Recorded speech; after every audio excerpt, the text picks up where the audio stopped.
Chapter 2. Beneath the Surface, Week 2. Understanding, Empathy, Connection. Now you are not just seeing new places, you are starting to feel them. Local habits, traditions, and small daily details begin to shift how you understand people and public space. In the Cycling Project, this week deepens your understanding of local cycling culture and what inclusion, accessibility, and safety mean in real life. What local habit, tradition, or cultural element surprised or intrigued you the most this week? Was there a moment where you felt truly connected to the place or people? What have you learned about your community or environment that surprised or moved you? Has your way of seeing people or places changed since you started your project? Did anything this week make you reflect on your own culture or way of life? What conversations or observations made you reflect more deeply? What values or traditions from your surroundings are now influencing your idea? 4. What we built, projects and community actions. This program did not aim to produce one single, big final project. Instead, it focused on building a replicable process that equips young volunteers to observe, analyze, communicate, and co-create improvements related to cycling and public space.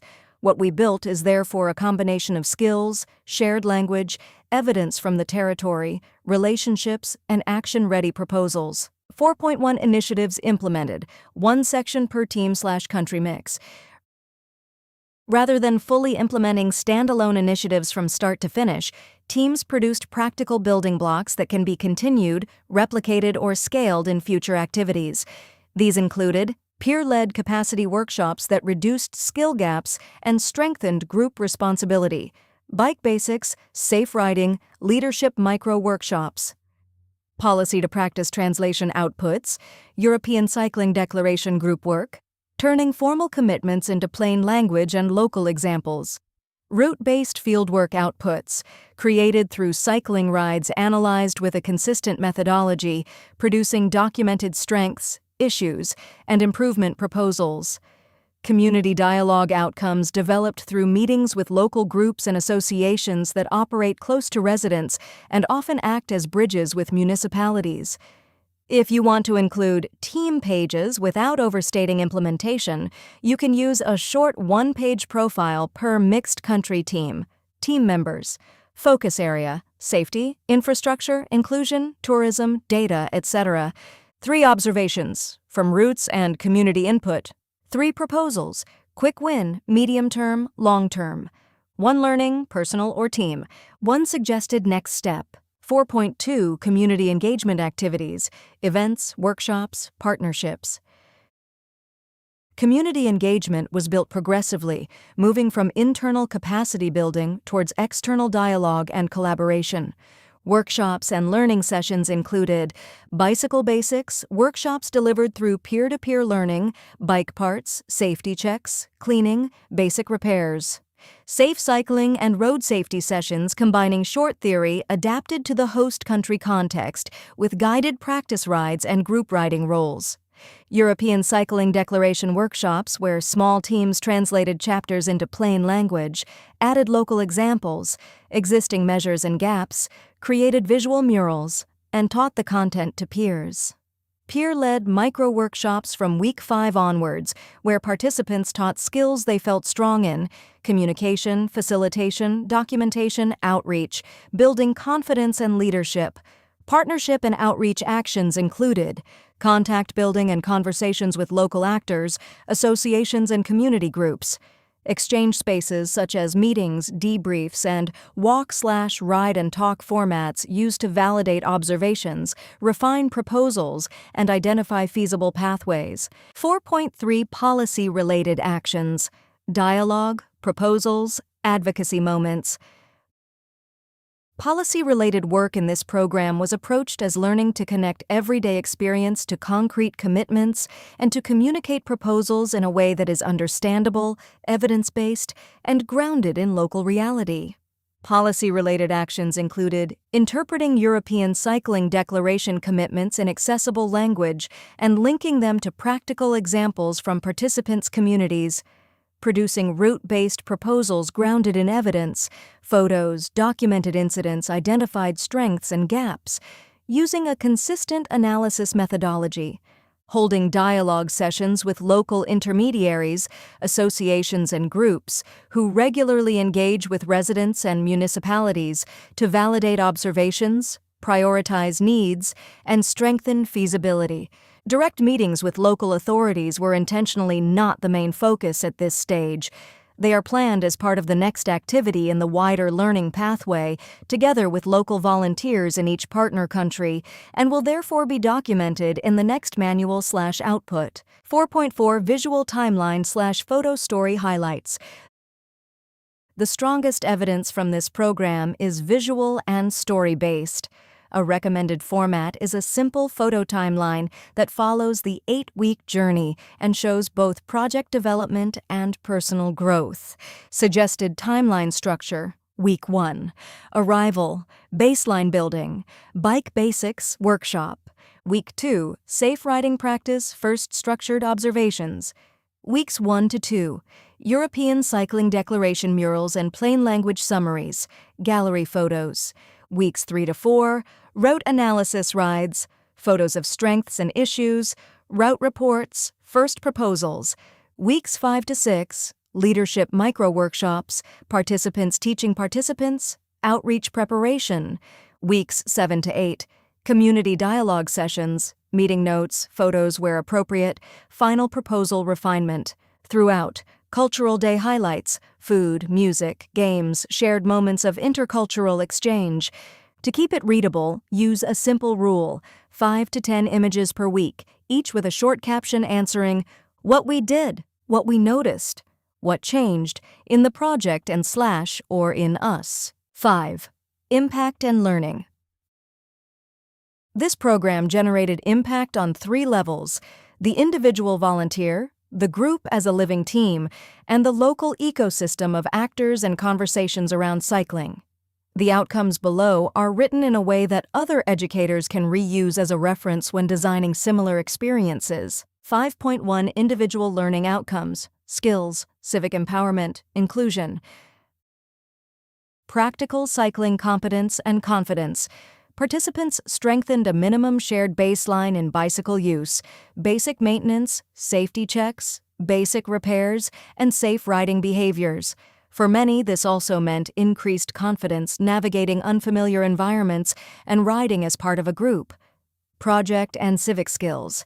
Volunteers practiced civic action skills through hands-on work, observing public space critically, what works / what blocks people, turning observations into proposals, quick wins and longer-term ideas, communicating ideas clearly to others, peer teaching and presentations, and understanding how community change is often built through bridges and partnerships. Leadership and responsibility. Through peer-led workshops, individuals developed facilitation and leadership in a low-risk format, planning a session, explaining a skill, managing group dynamics, and supporting others' learning. Inclusion and self-awareness. Because the program started from uneven skill levels, inclusion became an everyday practice, asking for help, offering support, adapting pace, and recognizing different strengths. Many participants experienced personal growth in confidence, resilience, and comfort with difference. 5.2 Group Learning Outcomes: Collaboration, Intercultural Learning. Team cohesion through shared routines, regular check-ins, shared rides, co-created agreements, and collaborative documentation helped the group stabilize as a team. The leader/follower riding structure reinforced care and responsibility, helping stronger riders protect and support less confident ones. Peer learning culture. The program normalized participants teaching participants, which reduced hierarchy and increased collective ownership. Instead of knowledge being delivered only by facilitators, the group became an active learning community. Intercultural competence. Weekly cultural days created a playful, structured space for intercultural exchange. By sharing food, music, games, and stories, participants reduced stereotypes and built closeness through both similarities and differences. This strengthened trust and improved collaboration in project work, conflict prevention, and communication. Working and living together naturally creates friction. The program's rituals and reflection structure helped surface misunderstandings early, practice respectful communication, and maintain a cooperative atmosphere. 5.3 Local/community outcomes: participation, awareness, networks.